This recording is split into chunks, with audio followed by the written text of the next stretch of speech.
Hello,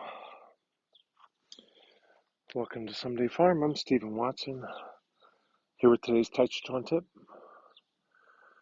Today's Tàijíquán Tip is to write, create,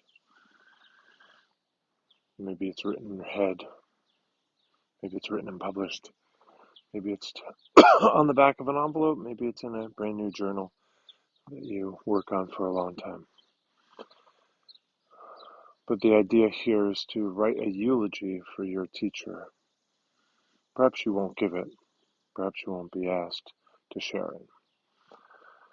But it's really designed to, it could prove useful if your teacher passes and you're in a position to offer a eulogy.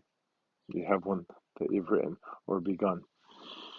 But the idea here is to help you grasp more comprehensively than you might ordinarily the meaning that your teacher brought to your world, to their world, to the world.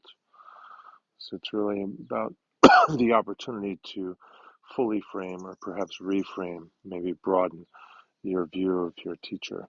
Maybe you'd like to do this for your teacher's teacher.